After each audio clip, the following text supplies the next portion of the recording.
بسم اللہ الرحمن الرحیم۔ اللهم صل على سيدنا ومولانا محمد افضل صلواتك بعدد معلوماتك وبارك وسلم وصل عليه۔ بسم اللہ الرحمن الرحیم۔ عزیز طلباء کرام، مختارات من ادب العرب سے بحمد اللہ تعالی آج ہمارا سبق نمبر 105 ہے، اور مضمون جو شروع ہوا تھا کئی دروس سے بعنوان رسالت محمد صلی اللہ علیہ وسلم، آج اس کا ایک اور حصہ پیش خدمت ہے۔ تو بڑھتے ہیں اپنے سبق کی طرف۔ ماقبل میں ہم نے پڑھا جی کہ آپ صلی اللہ علیہ وسلم نے انسانوں کو، لوگوں کو دعوت دی، مردوں عورتوں کو خاص اور عام سب کو اس بات کی طرف دعوت دی کہ بھائی اپنے آپ کو پہچانے، کہ جو چیزیں اللہ تعالیٰ نے انسانوں کے اندر وطیعت رکھی ہوئی تھی ان چیزوں کو پہچاننے کی طرف آپ صلی اللہ علیہ وسلم نے دعوت دی، اور انسان کو یہ باور کرایا کہ جس عقل کے ذریعے سے اللہ نے اسے باقی مخلوق سے ممتاز کیا ہے تو اس کو پہچاننے، اور پھر اسی عقل اور فکر کے ذریعے سے اس انسان کو جو آزادی ملی ہے، جو حریت حاصل ہوئی ہے، اس کی طرف انسانوں کو متوجہ کیا، اور اللہ جل شانہ کی ذات کی طرف۔ اسی طرح لوگوں کی توجہ وہ ایک شریعت اور ایک کامل فضیلت والے کی طرف حدود میں رہتے ہوئے اعتدال اور سکون کے ساتھ بغیر کسی شرط اور قید کے اس کو سمجھنا اور اس سے فائدہ حاصل کرنا، اور اپنے خالق کی معرفت کی طرف حضور صلی اللہ علیہ وسلم نے ان لوگوں کو دعوت دی۔ اب آگے وہ مضمون جاری رکھتے ہوئے فرماتے ہیں الا من خصهم اللہ بوحیہ وقد وکل الیہم معرفتهم بالدلیل، سوائے ان لوگوں کے کہ جن کو اللہ تعالیٰ نے اپنے وحی کے لیے خاص فرمایا اور ان کی طرف ان کی معرفت کو دلیل کے ذریعے سونپ دیا۔ کما کان الشأن فی معرفتہم لمبدع الکائنات اجمع، جیسا کہ تمام کائنات کے پیدا کرنے والے کے لیے ان کی معرفت میں ایک شان تھی۔ والحاجة إلى أولئك المصطفین انما هي في معرفة الصفات التي أذن الله أن تعلم منه، اور ان خاص لوگوں کی طرف، چنندہ لوگوں کی طرف حاجت یعنی ان صفات کی معرفت میں تھی، یقیناً ان صفات کے معرفت میں تھی جن کے جاننے کی اللہ رب العزت نے اجازت دی۔ ولیست فی الاعتقاد بوجودہ، اور ان صفات کا وجود اعتقاد میں نہیں تھا۔ وقرر ان لا سلطان لأحد من البشر على آخر منه الا ما رسمته الشریعۃ وفرضه العدل، اور اس بات کو مقرر کیا کہ بشر میں سے یعنی انسانوں میں سے کوئی بھی بادشاہ نہیں سوائے اس کو جس کو شریعت نے لکھ دیا اور انصاف نے اس کو مقرر کیا۔ ثم الانسان بعد ذلك يذهب بارادته الى ما سخرت له بمقتضى الفطرہ، پھر اس کے بعد انسان اپنے ارادے کو اس چیز کی طرف لے جائے جو فطرت کے مقتضا کے ساتھ اس کے لیے مسخر ہو۔ جی بڑھتے ہیں اگلے سلائیڈ کی طرف۔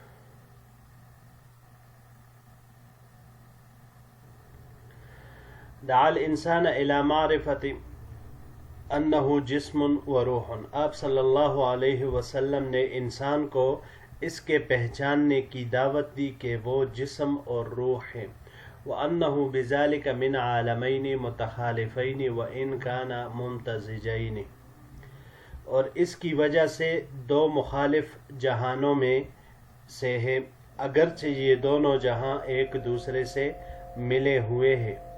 وَأَنَّهُ مَطَالِبٌ بِخِدْمَتِهِمَا جَمِيعًا وَإِيفَاءُ كُلٍّ مِّنْهُمَا مَا قَرَّرَتْ لَهُ الْحِكْمَةُ الْإِلَٰهِيَّةُ مِنَ الْحَقِّ، انسان کو اس بات کی دعوت دی کہ وہ اس جسم اور روح کی خدمت کا مطالب ہے، اور حق سے حکمت الہیہ نے جو کچھ اس جسم اور روح کے لیے ہر ایک کے لیے مقرر کیا ہے اس کو پورا کرنے کا مطالب ہے۔ دعا الناس کافۃ الی الاستعداد فی ہذہ الحیاۃ لما سیلاقونہ فی الحیاۃ الاخری۔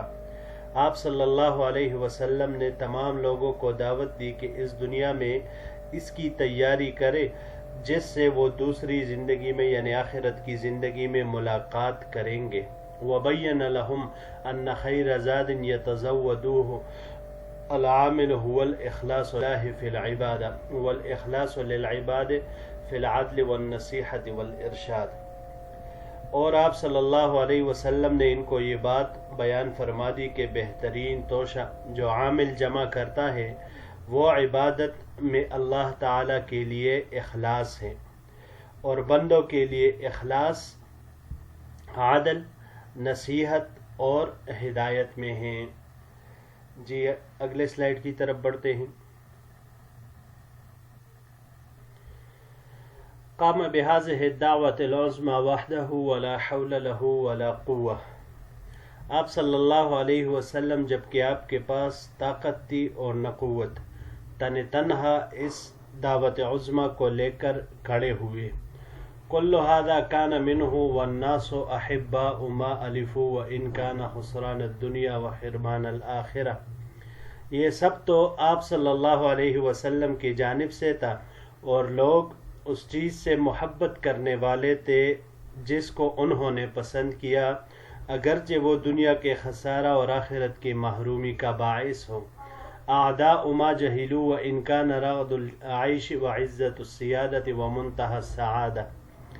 اور اس چیز کے دشمن تھے جس سے وہ جاہل تھے، اگرچہ وہ چیز آسودہ زندگی، بادشاہی کی عزت اور خوشبختی کا منتہا ہو۔ کل هذا والقوم حواليه اعداء انفسهم وعبید شہواتهم لا يفقهون دعوته ولا يعقلون رسالته۔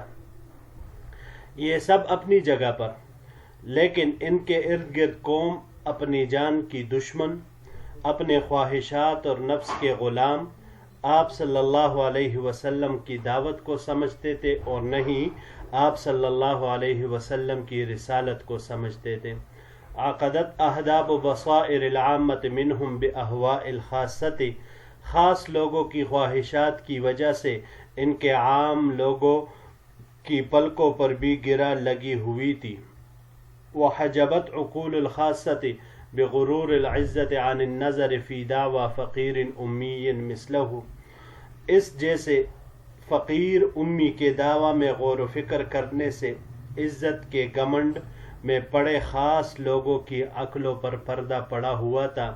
لا يرون فیہ ما یرفعہ الی نصیحتہم والتطاول الی مقاماتہم الرفیعہ باللوم والتعنیف۔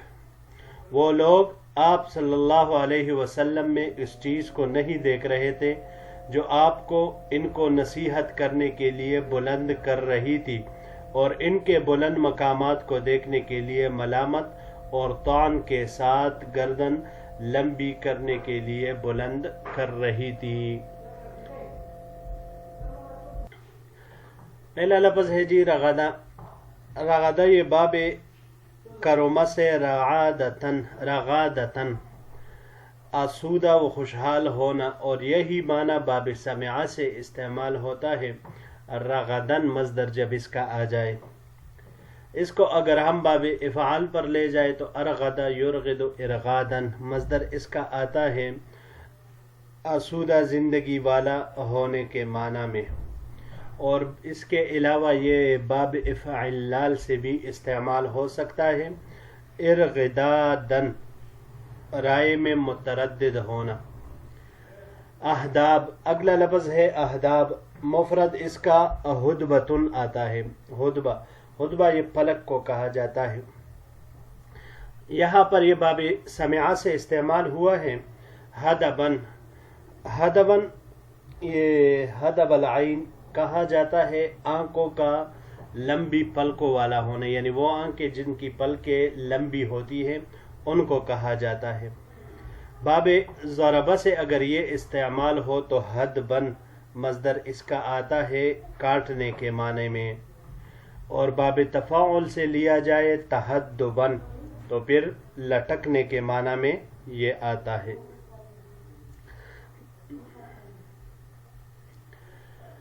آخری لفظ ہے تعنیف۔